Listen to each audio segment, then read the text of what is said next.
यस्य प्रसादात् भगवत्प्रसादो यस्य प्रसादान्न गतिः कुतोऽपि ध्यायं स्तुवं स्तस्य यशस्त्रिसन्ध्यां वन्दे गुरो श्रीचरणारविन्दम् आयानुलम्बितभुजौ कनकावदातौ सङ्कीर्तनैकपितरौ कमलायताक्षौ विश्वाम्भरौ द्विजवरौ जुगधर्मपालौ वन्दे जगत्प्रियकरौ करुणावतारौ नमस्त्रिकालसत्याय जगन्नाथसुताय च सवृत्ताय सपुत्राय सकलत्राय ते नमः वरेहापीडाभिरामं मृगमदतिलकं कुण्डलक्रान्तगण्डां पञ्चाक्षं कम्बुकण्ठं स्मितसुभगमुखं स्वाधुरेन्नस्तवीनुं श्यामं शान्तं त्रिभङ्गं रविकरवसनं भूषितं वैजयन्त्या वन्दे वृन्दावनस्थं जुवतिशतवृतं ब्रह्मगोपालवेशं तप्तकाञ्चन गौरङ्गी राधे वृन्दावनेश्वरी वृषभानुसुते देवी तं नमामि हरिप्रिये मूकं करोति वाचालं पङ्गुं लङ्घयति गिरिं यत्कृपातमहं वन्दे परमानन्दमाधवं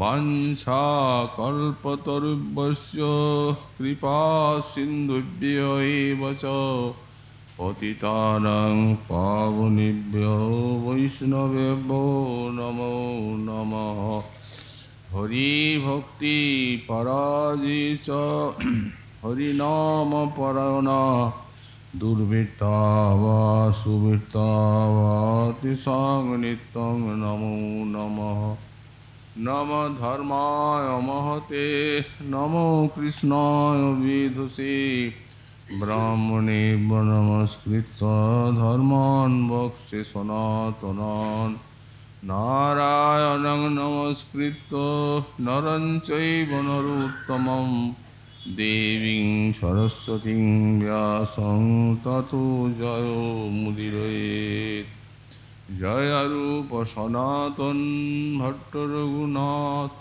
श्रीजीव गोपाल भट्ट दास रघुनाथ ईक्षय गुसाई करे चरण वंदन हुई विघ्ननाश अभीष्ट पुराण दुर्गमी पुथिमेन्धस्या स्खलत्पादगतिर्मुहु सकृपा जुष्टिदानेन सन्त बलम्बनम् मिथो भंगी कोटि प्रभातनुरागामृतरसो तरंगात् भंगो क्षुभितो बहिरभ्यन्तरमहो मदाघूर्णनेत्रं रचयति विचित्रं रतिकलाविलासं तत्कुञ्जे जयति नवकैशोरमिथुनम् कलियुग पावनावतार श्री श्री गौरांग महाप्रभु परम अंतरंग पार्षद परम पूज्य पाद श्री शिला प्रबोधानंद सरस्वती चरण তার শ্রী শ্রী রাধারস সুধানিধি গ্রন্থে 145 সংখ্যক শ্লোকে বলছেন, মিথো ভঙ্গি কোটি প্রবাহ তনুরাগামৃত রসৌ তরঙ্গাৎ ভ্রুভঙ্গ ক্ষুভিত বহিরভ্যন্তরমহু। কুঞ্জে শ্রী শ্রী রাধা মাধব বিরাজমান, শ্রীপাদ কিঙ্করী স্বরূপে তাঁদের অপূর্ব লীলা স্ফূর্তি প্রাপ্ত হয়ে বললেন, শ্রী শ্রী রাধা মাধব পরস্পরের সান্নিধ্যে তাঁদের কোটি কোটি সরস ভঙ্গিমা প্রকাশ পাচ্ছে, যার ফলে তাঁদের অনুরাগামৃত রসের প্রবাহ ছুটছে এবং সেই প্রবাহে তাঁদের অন্তর বাহির ক্ষুভিত হচ্ছে। মদাঘূর্ণন্যত্রম, মদালসে তাঁদের নয়ন বিঘূর্ণিত, রচয়তি বিচিত্রম রতিকলা বিলাসম, অতি আশ্চর্য রতিকলা বিলাস তাঁরা রচনা করছেন। সেই বৃন্দাবন নিকুঞ্জ মন্দিরে নবকৈশোর শ্রী শ্রী রাধা মাধব সর্বোৎকর্ষে বিরাজ করছেন। এই শ্লোকের ব্যাখ্যা প্রসঙ্গে গতকাল আমরা রাধা মাধবীর সান্নিধ্যে তাদের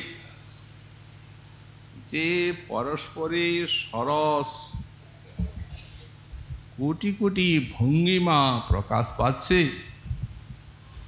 এই বিষয়টির আলোচনায় শ্রী রাধারানীর সেই সকল ভঙ্গি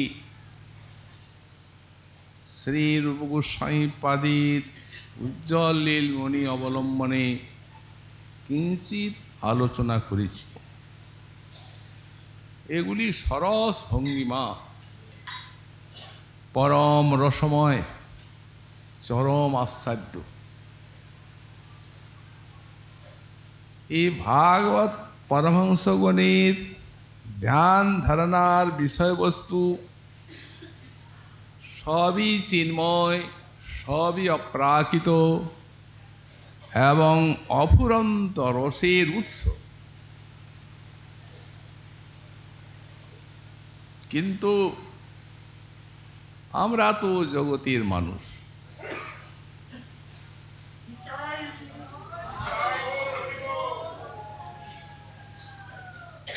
প্রাকৃত জগতের এই নরনারীর যে সংস্কার, সেই সংস্কার অনাদিকাল থেকে আমাদের চিত্তে আবদ্ধ হয়ে আছে। তো সুতরাং এই অপ্রাকৃত এবং চিন্ময় রস, সেই বস্তুর ধারণা এবং আস্বাদন কি মাদৃশ জীব কীটের পক্ষে সম্ভবপর? কখনোই নয়। এই জন্য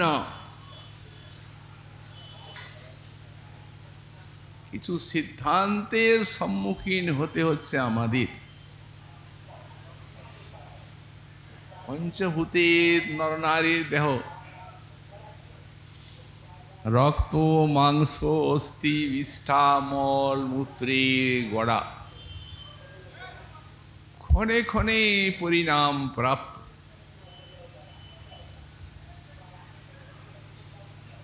এবং পরিশেষে ওই শ্মশানে এক মুষ্টি ছাই এর নিশ্চিত পরিণাম।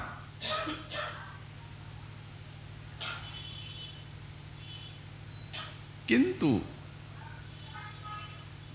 এই দেহকে যে এতখানি শাস্ত্র মহাজনগণ প্রশংসা করেছেন, কেন? তার কারণ এটি হচ্ছে ভজনীর উপাদান। এতেই করতে হবে ভজন। তাহলে এই দেহের সার্থকতা, তা না হলে ওই এই নরদেহ দেব দুর্লভ পশুদেহের তুল্য, কোনো সার্থকতা নেই।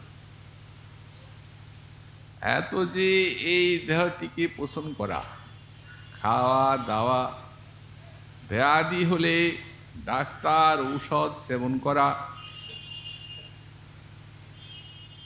এ সমস্তের উদ্দেশ্য তো বেঁচে থাকা। আর বেঁচে থাকার উদ্দেশ্যটা কি? বেঁচে থাকার উদ্দেশ্য হচ্ছে যে শ্রী ভগবানের ভজন করা। যদি এই দেহ না পেয়ে ভগবানের ভজন না করা যায়, ভজনের উপযোগী দেহ, তাহলে আমাদের যে দেহটাই ব্যর্থ হবে, জীবনটা তা নয়, কিন্তু আত্মঘাতীর পাপে লিপ্ত হতে হবে। ভগবান শ্রীমুখে বলছেন, হৃদহমাদ্যম সুলভম সুদুর্লভম প্লবম সুকল্পম গুরুকর্ণধারম ময়ানুকূলেন নভঃসতীরিতম পুমান ভবাব্ধিং ন তরেৎ স আত্মহা। ভগবান শ্রীমুখে নরদেহের প্রশংসায় মুখর বলছেন, এই যে নরদেহ, এ একদম পরম শ্রেষ্ঠ।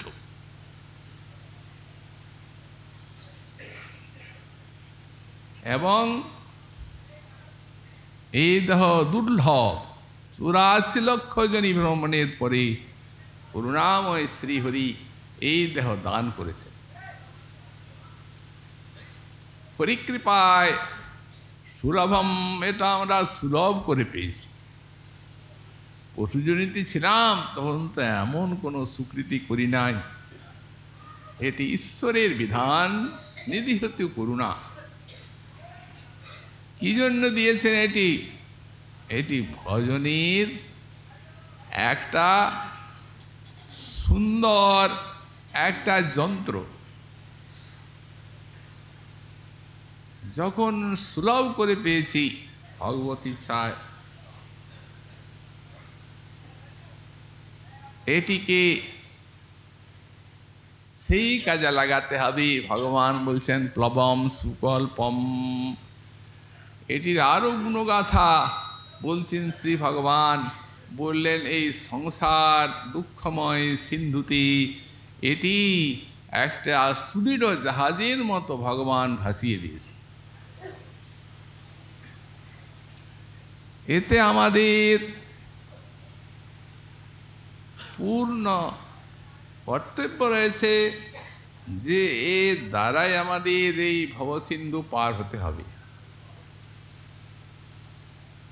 এই সমুদ্রের ওই সুন্দর তরণীর যে কর্ণধার, সেটিও মূর্তিমান ভগবানেরই একটি কৃপা।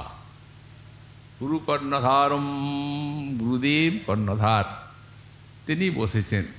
বললেন, যেমনি আমার স্বরূপ, এক স্বরূপ শ্রী গুরু এই নৌকাতে বসলেন, তেমনি ময়ানুকূলেন নভঃসতীরিতম, আমার আনুকূল্য রূপ বাতাস, কৃপারূপ হাওয়া এদিকে ভবপারে পৌঁছে দেবে।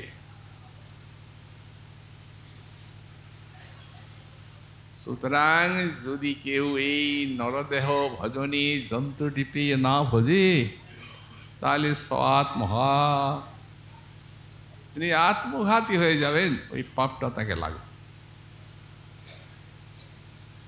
কেবল যে বঞ্চিতই হব আমরা তা নয়, এই পাপ লাগবে। ভজনীর কর্তব্যতা দেখানো হলো। ভাগবতের বাণী শ্রীহরির শ্রীমুখ বাণী, সাক্ষাৎ, কারো কিছু বলার নেই। গুরু দায়িত্ব এই দেহের। তো এখন ঠিক আছে, ভগবানের ভজন করা তো কেন দাস্যভাব, সখ্যভাব, বাৎসল্যভাবে বুঝলে তো ভগবানের সেই কৃপা লাভ করা যাবে এবং নরদেহীর সার্থকতাও হবে। রাধা কৃষ্ণের লীলা যখন এত গূঢ়তর, ভাগবত পরমহংস গুণের রসাদ্য মহাতত্ত্বময় বস্তু, তখন অত উপরে উঁচুতে উঠার চেষ্টা না করে আমরা দাস্য বাৎসল্য সখ্য রসের ভজন করব।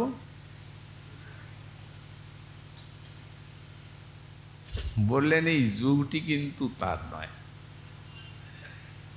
যে যুগের মানুষ আমরা, সেই যুগে যে ভগবানের উপাসনা করবেন সব নরনারী, সেই উপাসনার যেটি শ্রেষ্ঠ কক্ষা, করুণাময় সেই রোজের ঠাকুর গৌরাঙ্গ রূপে অবতীর্ণ হয়ে সেই কক্ষার ভজন আমাদের দান করেছেন, তার যোগ্যতা দিয়েছেন। অনর্পিত চরিণী চিরাত পূর্ণয়াবতীর্ণ কালৌ সমর্পয়িতুম উন্নত উজ্জ্বল রসাং সভক্তি শ্রিয়ম। গৌরাঙ্গের আশাটি ব্যর্থ হবে। উনি দিয়েছেন উন্নত উজ্জ্বল রসাং সভক্তি শ্রিয়ম, এই রাধা কৃষ্ণের উপাসনা, এই রস,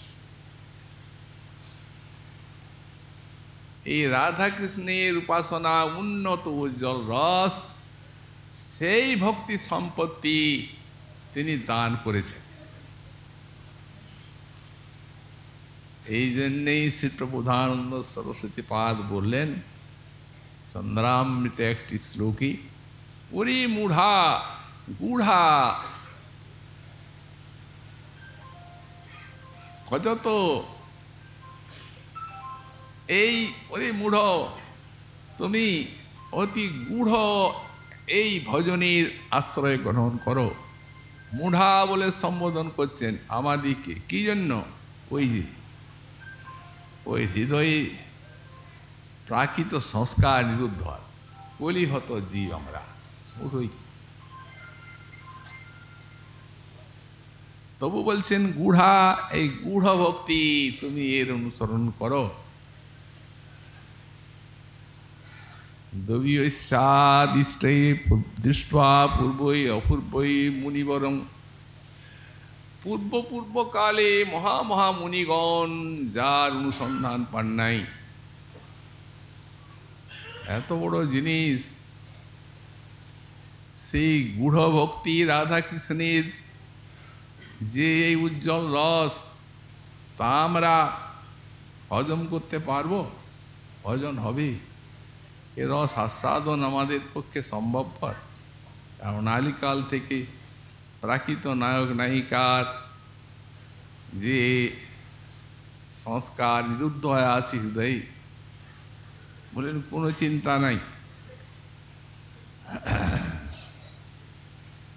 বললেন যদি এই গূঢ়ভক্তি তোমার দুর্লভ বলে মনে হয়, তাহলে পরিত্যজ্যা শেষম স্পর্জত শরণম গৌরচরণম, তাহলে যিনি দাতা, তুমি সেই গৌরাঙ্গের চরণকে আশ্রয় করো, সব ছেড়ে দিয়ে। এই গৌরাঙ্গীর শরণাগতির দ্বারা এই গূঢ় ভক্তির সমাধুরী আস্বাদন আমাদের চিত্তে যে আসবে, তার যোগ্যতা তিনি দেবেন এবং দিয়ে রেখেছেন। তার করুণার অবদান এই সমস্ত বস্তু বুঝবার যেসব সিদ্ধান্ত তা নিজেই কৃপা করে আর তাঁর পদাশ্রিত আচার্যপাদ গণের গ্রন্থে এগুলি প্রকাশ করে রেখেছেন মহাপ্রভু। এই জন্য গৌরচরণী শরণাগত হয়ে আর তুমি সেই রাধা মাধবীর পাদ পদ্মে প্রেম ভক্তি লাভ করার যে কৌশল, সেটি শ্রী গুরু বৈষ্ণবীর নিকটে এবং এই সকল গ্রন্থ আস্বাদনের দ্বারা, শ্রবণ কীর্তনের দ্বারা সেই যোগ্যতা অর্জন করো। এতেই যোগ্যতা এনে দেবে।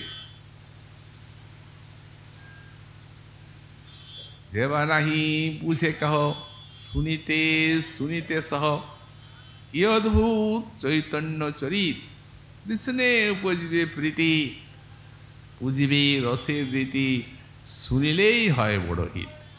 শুনলেই বড় হিত হবে, বুঝুন না বুঝুন। এ বস্তু কানের ভিতর দিয়ে প্রবেশ করে হৃদয়টিকে মার্জিত করবে, কালিমা ধৌত করবে এবং যোগ্যতাও এনে দেবে, যাতে এই বস্তুর আস্বাদন লাভ করা যায়। এই সরস ভঙ্গিমা এবং রাধা মাধবীর প্রেমানুরাগ এই শ্রবণ কীর্তনের দ্বারাই উপলব্ধি হবে, সাধকের আস্বাদন হবে। তো বলছেন সেই যে কোটি কোটি ভঙ্গিমা রাধা রানীর যেগুলি ব্যক্ত হচ্ছে, তদনুরূপ ওই কৃষ্ণেরও ব্যক্ত হচ্ছে। তাতে তাদের হৃদয়ে অনুরাগামৃত রসের প্রবাহ ছুটছে। অনুরাগামৃত রস, এই অনুরাগটি হচ্ছে প্রেমের একটা ঊর্ধ্বতন কক্ষা। এখন বলা হয়েছে প্রেম ক্রমে বাড়ি হয়, স্নেহ মান প্রণয়, রাগ অনুরাগ, তারপরে ভাব মহাভাব, এই যে স্তরগুলি। তা এখন সেই পরস্পরের রাধা মাধবের হৃদয়ে যে সেই অনুরাগ, তার তরঙ্গগুলি ছুটছে, কথা বলছে।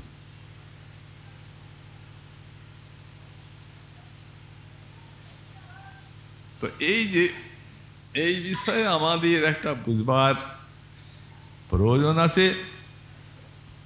প্রেম স্নেহ মান প্রণয় রাগ অনুরাগ হচ্ছে। আচ্ছা, এখন একটি পূর্বপক্ষ করছেন সাংখ্যবাদীগণ যে কারণ যখন কার্যে পরিণত হয় তখন আর কারণকে পাওয়া যায় না। যেমন ইনি দৃষ্টান্ত দিয়েছেন এইগুলি, জইছে ইক্ষু বীজ রস, গুড়খণ্ড সার, শর্করা সীতা মিশ্রি উত্তম মিশ্রি আর। তো সেই প্রকার প্রেম বেড়ে সাধু হয়ে হয়ে হয়ে মহাভাব চরমে।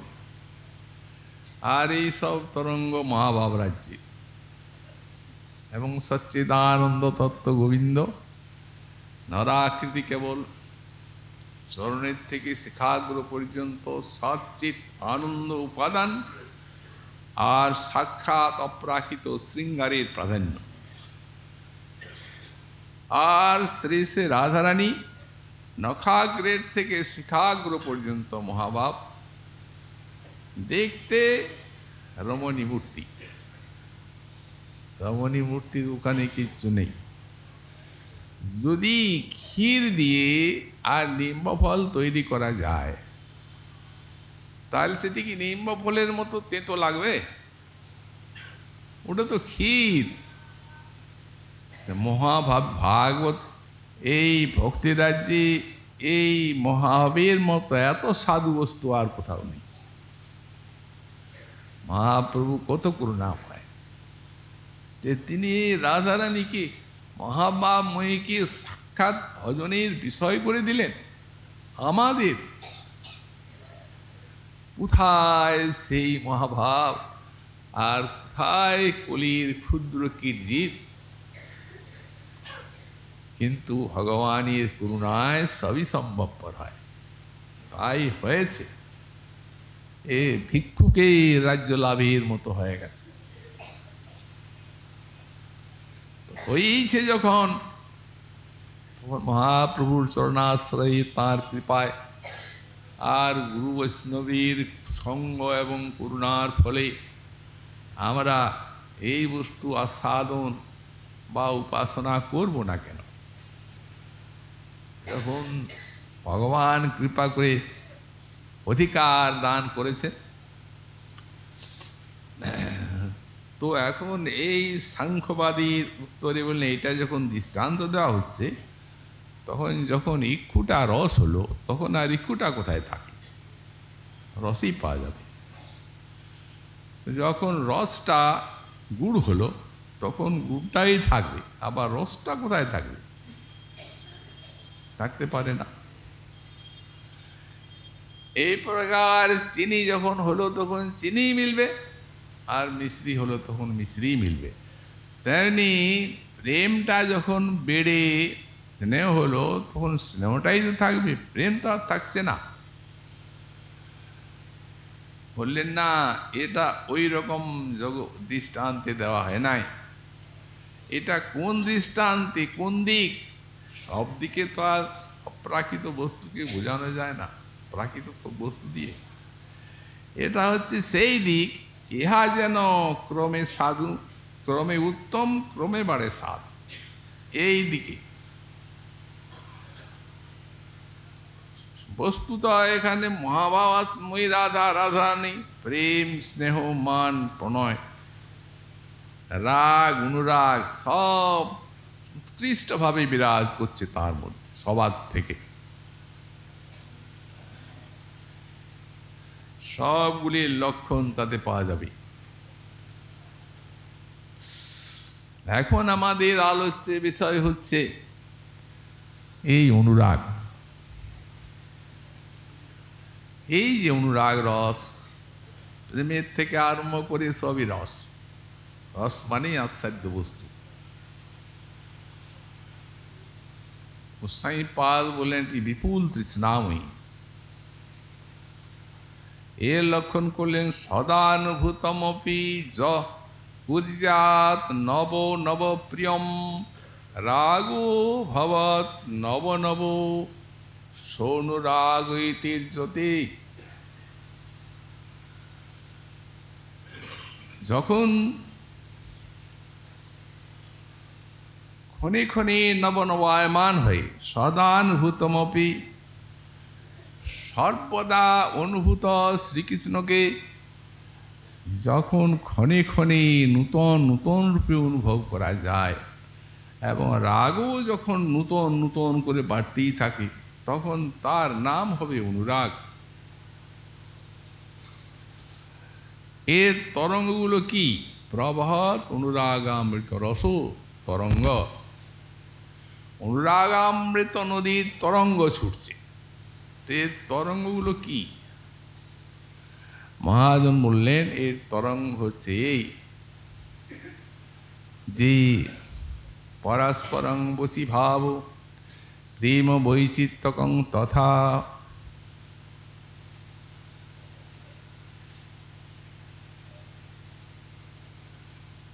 নিঃপ্রলম্বে বিস্ফূর্তি পরস্পরং বসি ভাব প্রেম বৈচিত্র্যকং তথা। এবং ওই নিষ্প্রাণ বস্তুতে জড়েও জন্ম নেওয়ার জন্য বাসনা, আর বিপ্রলম্বে অর্থাৎ বিরহে ভগবৎ স্ফূর্তি, এইগুলি হচ্ছে এর অনুভব কার্য, ওইগুলি তরঙ্গ। তো বলছেন একটি তরঙ্গ, বলছেন পরস্পরম বসি ভাবু, পরস্পর বৈশ্যতা রাধা মাধবীর। কত বৈশ্যতা, কেমন বৈশ্যতা! এক অখণ্ড অদ্বয় জ্ঞান তত্ত্ব সাক্ষাৎ স্বয়ং ভগবান পরিপূর্ণতম তত্ত্ব। তার বৈশ্যতা, ভক্ত বৈশ্যতা তার আছেই, এ তো স্বতঃসিদ্ধ। কিন্তু এখানে যে রাধারানী, কেউ যদি বলেন যে স্ত্রৈণ পুরুষ স্ত্রী মিলনে তো এরূপ বৈশ্যতা জগতে দেখাই যায়, বললেন সেই পুরুষ তো নন।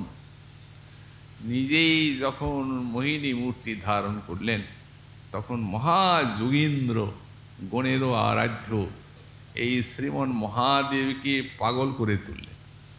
ভাগবতী লেখা আছে। কোনো শাস্ত্রে একমাত্র প্রেম ছাড়া আর এই তত্ত্বটি, তত্ত্বময় পুরুষ গোবিন্দ যে এক তিল বশীভূত হন, এমন কোথাও পাওয়া যায় না। ভক্তিবশ পুরুষ বললেন শ্রুতি, ভক্তিরেব ভূয়সী।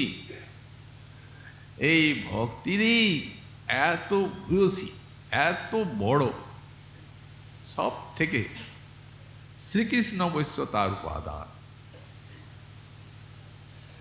এবং এরূপ ওই বৈশ্যতাও আর অন্য কোনো আধারে, অন্য কোনো পার্শ্বদেও দেখা যায় নাই। সেই আত্মারাম আপ্তকাম শিরোমণি স্বয়ং ভগবান গোবিন্দের মহাজন সরলভাবে পরিবেশন করেছেন বৈশ্যতাটি। গোবিন্দ বলছেন, শোনো রাধে, এই রস, এটা রস, বৈশ্যতা এটা রস, আমি সে তোমারই বশ, আমি তোমারই বশীভূত। রাধাকে আস্বাদন করলে অখিল ব্রহ্মাণ্ডের যত সমস্ত ভক্তকোটি সবার প্রেমকে আস্বাদন করা হয়। কারণ ওটা বিভু ব্যাপক, ওটা সুমেরুর মতো পরম মহান, ওখানে সব ভক্তেরই প্রেম আস্বাদন আছে। তোমা বিনু নাহি ভাই মনে,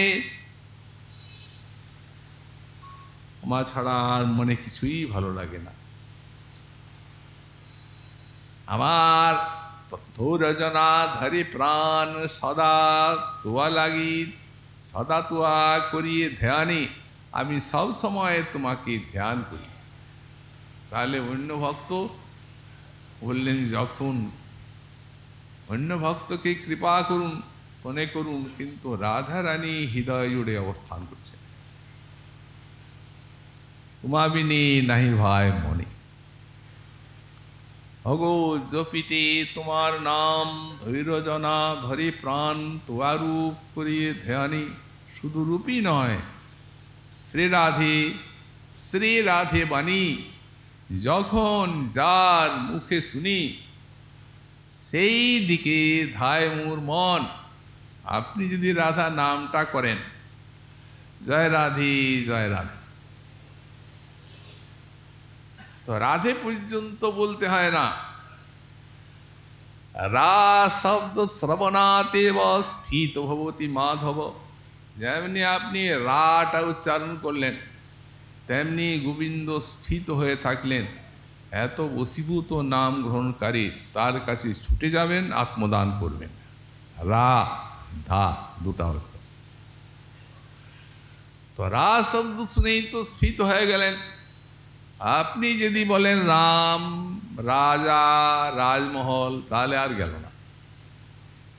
আর যেমনি রায়ের পরে ধা বলেছেন, প্রধাবতী সসম্ভ্রম, তেমনি তিনি সসম্ভ্রমে আপনাকে আত্মদানের জন্য ছুটে গেলেন। এমন অনুরাগের পাত্রী কৃষ্ণের শ্রী রাধা।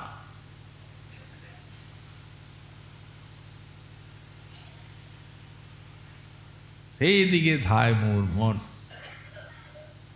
সেই দিকে আমার মনটি ধাবিত হয়। সে রাধে বাণী যেদিকে যার মুখে শুনি, সেই দিকে ধায় মোর মন। সর্বদা তোমার জন্য এই মন উচ্চারণ হয়ে থাকে। আর তুয়া লাগি এই বৃন্দাবন, তোমারই জন্য এই বৃন্দাবন।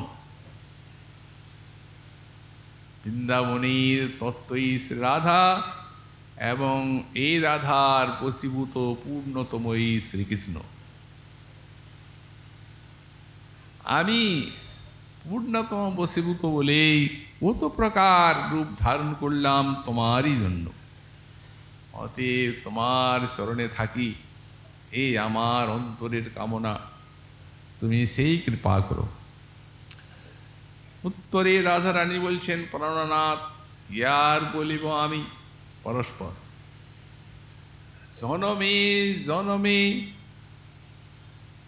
আর জীবনী জীবনী প্রাণনাথ হইও তুমি, তোমার চরণে আর আমার পরাণে বাঁধিল প্রেমের ফাঁসি। এই প্রেম তাই এক মন হইয়া নিশ্চয় করিয়া আমি তোমারই হইলাম দাসী। জানো, আমি ভাবিয়াছিলাম এ তিন ভুবনে আর মোর কেহ আছে, কিন্তু রাধা বলি কেহ দাঁড়াইতে নাই, রাধা বলি কেহ শুধাইতে নাই, দাঁড়াবো কাহার কাছে? রাধা বলে জিজ্ঞাসা করার লোক নাই, কার কাছে দাঁড়াবো, কে আশ্রয় দেবে? রাধা রানীর গুণ বর্ণনায় মহাজন বললেন, গোপালী জীবমাত্রৈক জীবনম। এই যে গো সকল গাভী সকল ব্রজের যত প্রাণীমাত্রের জীবেরও জীবন রাধা। অনন্ত কোটি ব্রহ্মাণ্ডের ভক্ত সব শ্রী রাধা। এই মহাপ্রভুর যুগে এই রাধারানী এই অদ্ভুত সব যে ভক্তির আস্বাদন, ব্রহ্মাণ্ডে কোথাও বাকি নেই এই রাধা ভক্তের। উনি বলছেন, আর কেউ নেই আমার তুমি ছাড়া, দাঁড়াবো কাহার কাছে, কার কাছে দাঁড়াবো? এরূপ আশ্রয় এবং শরণাগতি সব ছেড়ে কৃষ্ণের চরণে আর কার আছে? এ কুলে ও কুলে আমি দোকুলে গোকুলে আপনা বলিব কায়। তাই কেউ আপনার নেই বলে এই শরণ লইনু তোমারই কমল শীতল পায়। না খেলি অছলে অবলা অকলে যে হয় উচিত তোর। প্রাণনাথ ভাবিয়া দেখিনু এই প্রাণনাথ বিনে গতি যে নাহি কোমর। দণ্ডের নিমিষে যদি নাহি দেখি তবে সে পরাণে মরি। চণ্ডীদাস কহে, সেই পরশ রতন গলায় গাঁথিয়া পড়ি, এই পরস্পর বশীভাবম। প্রেম বৈচিত্র্যকং তথা। আরেকটি আসি অনুরাগীর প্রেম বৈচিত্র্য, এটি হচ্ছে তরঙ্গ। এক তো তৃষ্ণাময়ী অনুরাগ, তৃষ্ণা নিত্যানুভূত বস্তুতে নব নব বৈচিত্র্যের জনয়িত্রী এই অনুরাগ, এবং রাগকেও নূতন নূতন রূপে এই অনুরাগ পরিণত করে। আর পরস্পর বশীভাব। প্রেম বৈচিত্র্যটি হচ্ছে এই যে শ্রীকৃষ্ণের একেবারে নিকটে ক্রোড়ের থেকেই শ্রী রাধার বিয়োগ স্ফূর্তি এসে যায়। মহাজন বললেন, রসবতী বৈঠি রসিকবর পাস। হঠাৎ কথা বলছে, কথা বলতে বলতেই সেই তরঙ্গটা এল অনুরাগের একটা। হঠাৎ তিনি কাঁদতে আরম্ভ করলেন। সবতী বৈঠি রসিক পরপাস, রই কহি ধ্বনি বিরহুতাস। আর কি মিলব মহে রসম শ্যাম। স্বামীর সঙ্গে কি আর মিলন হবে? এই বিরহ জলধিকিয়ে পৌরভম, এই সমুদ্র বিরহ সিন্ধু আমি কি করে পারো। নিকটহি না হনা হে রই রায়, সখীগণ কত পরবোধ হই তাই। সখীগণ আছেন, ওনাকে বলছেন তুমি ওনার কোলে বসে আছো, দেখবেন না।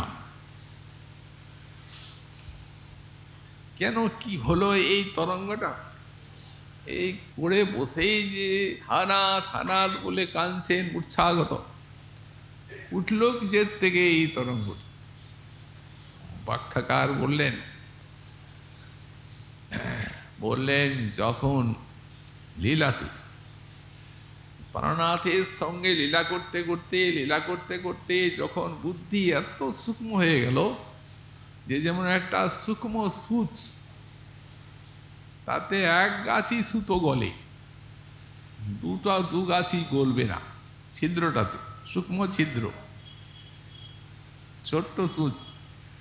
বললেন তেমনি বুদ্ধি এত সূক্ষ্ম হয়ে গেল যে এই লীলা আর গোবিন্দ লীলাময় এই দুটা নিতে পারবে না। তো যখন সে লীলা এসে প্রবেশ করলো তখন আর গোবিন্দের প্রবেশের জায়গা নেই। হঠাৎ হাহাকার করে উঠলেন, লীলাময় আমার প্রাণনাথ, এত মধুর লীলা যার, তিনি কোথায়? জানতে লাগলেন। এগুলি হচ্ছে সব অনুরাগীর কার্য। আর একটি আছে, অপ্রাণিনী অপি জন্মাপ্তই লালসাভর উন্নত। আর অপ্রাণীতে জন্মগ্রহণ করার উন্নত লালসা।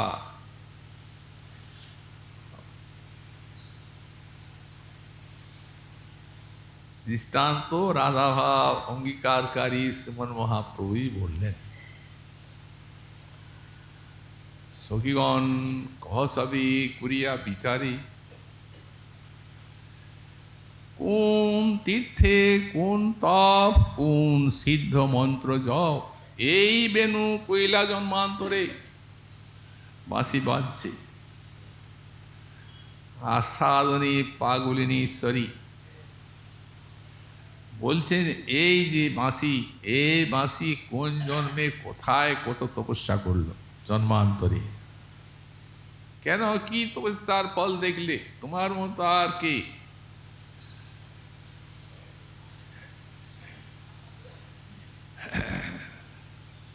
বললেন যে কৃষ্ণের অধর সুতা এই অমৃত করে মুঠা, এই সেই আশায় গোপী ধরে প্রাণ। এ বেনু অযোগ্য অতি, তাতে স্থাবর পুরুষ জাতি, সেই সুধা সদা করে পান, সর্বদা পান করছে অদর সুধা। অদরে বাঁশি বাজছে, যার ঘন্না কহে তারি ও পান করে বলাৎকারে, আর পিতে তারে ডাকিয়া জানায় এসো এসো রাধে, এসো এসো এসো, তোমার ধন পান করো, তা নাহলে আমি গ্রহণ করবো। এটা দেখো, ইয়ার ভাগ্যফল তার উচ্ছিষ্ট মহাজনে খায়। বলছেন তার উচ্ছিষ্ট, ওর উচ্ছিষ্ট আবার মহাজনে খাচ্ছে। ভাবটা এই অনুরাগীর কত দূর তরঙ্গগুলা বিস্তৃত হচ্ছে তাই এখানে দেখো। এই জন্য এই দৃষ্টান্তটি দেওয়া। বলছেন এই যে এই বেনুর কথা, বেনুর ভাগ্যের কথা বললেন, এর এত শক্তি বা এর এত আস্বাদন যে মানস গঙ্গা কালিন্দী ভুবন পাবন নদী কৃষ্ণ জবি তাহে করে স্নান। বেনুটা ছাড়েন না, সবসময় বেনু কাছে আছে। যখন যমুনায় স্নান করছেন, মানসগঙ্গায় স্নান করছেন, তখনও বাঁশিটা নিয়ে হাতেই ধরা আছে। যদি তীরে দেখে আর যদি স্নান করেন, যখন ডুব দিবেন তখন কোনো গোপী নিয়ে যদি লুকালো, কি কেউ যদি বানরে নিয়ে গেল, হতে পারে, তখন তো বিপদ, বংশী জীবন।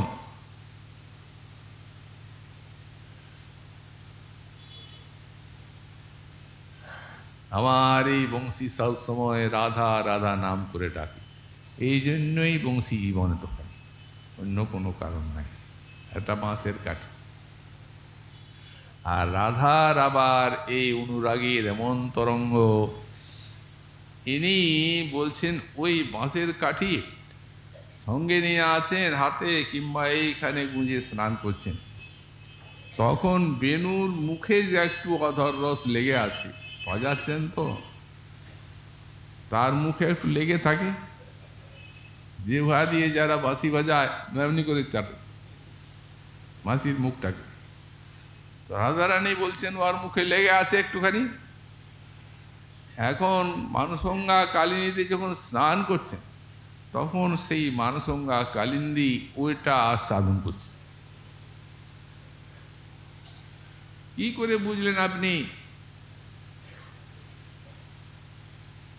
বললেন যেহেতু ওই যে কমল কাল কল্হার ইত্যাদি ফুল ফুটে আছে, আনন্দে তারা কুসুম বিকাশ করছে, আনন্দে পুলক প্রকাশ করছে, সেও থাক, এ তো নারী রহু দূরে, তার তীরে তপ করে বৃক্ষ সব পরোপকারী, এই নদীর শেষ রস পাইয়া আর মূলোদ্ধারে আকর্ষিয়া কেন পিয়ে বলিতে না পারি। এরা নারী, এরা তো করতেই পারে, নারী জাতি মাত্রে উনার অধর রসের আস্বাদন, চমৎকারিতা। কিন্তু পুরুষ জাতি গাছগুলো যমুনা মানসঙ্গার তটে, ওরা দেখছে এইখানে অমৃত আছে, ওতে মূল ওইদিকে গেছে নদীর ভিতরে, সেই মূলধারে ওইটা আকর্ষণ করছে। ঠাকুরানী এই যে সেই বেণুর রস আস্বাদন করছে, তুমি কি করে জানলে? বলে নিজাঙ্কুরে পুলকিত পুষ্পহাস্য বিকশিত, মধুমিশে বহে অশ্রুধার। অঙ্কুর আসছে বৃক্ষে, ওটা পুলক, নিজাঙ্কুরে পুলকিত, হাসছে আনন্দে পুষ্পহাস্য বিকশিত, অশ্রুও পড়ছে, মধু মিশে বহে অশ্রুধার, আর অশ্রুধারা পড়ছে। কেন এত আনন্দ প্রকাশ করছে? বললেন যেহেতু বেনুকে জানি নিজ জাতি, আর্যের জয়ছে পুত্র নাতি, বৈষ্ণব হইলে আনন্দ বিকার। বললেন ওটা আনন্দ বিকারটি আসছে কেন? বেনু তো কাষ্ঠ জাতি, ওরাও তরু সেও তরু, তো বেনুকে জানি নিজ জাতি, আর্যের জয়ছে পুত্র নাতি, বৈষ্ণব হইলে আনন্দ বিকার। যদি বংশে একটা কোনো বৈষ্ণব হন, তাহলে সেই কুলটিকে ভগবান 21 পুরুষ পর্যন্ত অঙ্গীকার করেন, ভাগবতে দেখা যায়, সবকে নিজের করে নেন। প্রহ্লাদ মহাশয় যখন হিরণ্যকশিপুর বধ হলো, নৃসিংহদেবীকে বলছেন, প্রভু স্তুতি করছেন, আমার পিতা আপনাকে কত দেশ করেছে। ছেলে তো বাবার প্রতি একটি স্বাভাবিক টান, অতএব প্রভু তাকে কৃপা করবেন। নৃসিংহদেব বলছেন, বৎস ওটা আমায় করতে হবে না, কারণ তোমার মতো পরম ভাগবত যার সন্তান, সেই গুণেই সে আমাকে পাবে, 21 কুল পর্যন্ত উদ্ধার। মহাপ্রভু বলছেন, বেনুর তপ জানি যবে, সেই তপ করি তবে, অত অযোগ্য আমরা যোগ্যা নারী, আমরা যোগ্য হয়ে দুঃখে মরি, আর অযোগ্য পেয়ে শহীদে নারী, তার লাগি তপস্যা বিচারি। উনি বলেন তপস্যা করব। অপ্রাণিনী অপি জন্মাপ্তই লালসা ভর উন্নত। এই অনুরাগীর তরঙ্গ হচ্ছে অপ্রাণীতে জন্মগ্রহণ করার উন্নত লালসা একটি, আর একটি হচ্ছে ওই বিপ্রলম্বেশ্ব বিস্ফূর্তি, বিরহী স্ফূর্তি, এমন অদ্ভুত স্ফূর্তি রাধারানী মথুরার দিকে যাচ্ছে, মাথুর বিরহকাল। কোনো এক পথিক তখন ললিতা সখী বলছেন, ওই পান্থ দাঁড়াও, মথুরায় যাবে, তোমার সঙ্গে একটু কথা আছে, তুমি আমাদের জন্য দয়া করে একটু মথুরানাথের সঙ্গে দেখা করবে। এই জন্য বলছি মথুরানাথকে জানাবে, আমরা তো ব্রজধাম ছেড়ে কোথাও যাই না, যাব না। মথুরানাথকে জানাবে যে আমার সখী এই তাকে তুমি এই স্থানে ছেড়ে চলে গেলে, সে তো তোমার বিরহ জ্বালায় অস্থির, কিন্তু এই মধ্যে মধ্যে যে এসে আর একবার দেখা দিয়ে চলে যাচ্ছ, এতে আমার সখীর আরতিতে উৎকণ্ঠায় রোদনে বুক ফেটে যায়। বলে দিবে ওই রকম যাতায়াত করবে না। অর্থাৎ ক্ষণে ক্ষণে রাধারানী স্ফূর্তি হচ্ছে, কৃষ্ণময়ী কৃষ্ণ যার অন্তরে বাইরে, যাহা যাহা নেত্র পড়ে তাহা কৃষ্ণ স্ফুরে। এদিকে তাকাচ্ছেন, সেই দিকেই কৃষ্ণ বিরহে আরো অনেক কোটি গুণে বেশি। তো কেন এইভাবে আসছেন আর সঙ্গে সঙ্গেই চলে যাচ্ছেন? আসছেন চলে যাচ্ছেন, আসছেন চলে যাচ্ছেন, সঙ্গে সঙ্গে স্ফূর্তিটা আসতে যাচ্ছে। রাধারানীর মনে হচ্ছে যে আসছে ঠিক, কিন্তু থাকছে না। যে ব্যক্তি এক ক্ষণকালমায় ছাড়ত না, সঙ্গে সঙ্গেই চলে যাচ্ছে, ওইখানে কোনো রাজকন্যা নায়িকা আছে, আরও কাঁদছে। এইরূপ কাঁদাবে না। ইত্যাদাসুরিহ ক্রিয়া, এই সবের ক্রিয়া, এই সব তরঙ্গ, তাতে ওই সব তরঙ্গের দ্বারা বাহির অন্তর ক্ষুভিত হচ্ছে রাধারানীর। এবং রসাতি বিচিত্রম রতিকলা বিলাসম, বিচিত্র রতিকলা বিলাস রচনা করছেন। শ্রীমন মহাপ্রভুর কৃপা হলে আগামীকাল আবার এই অংশের বাক্য আমরা আস্বাদন করব। আজকে আমাদের ভাগবতী কথার এইখানেই বিশ্রাম।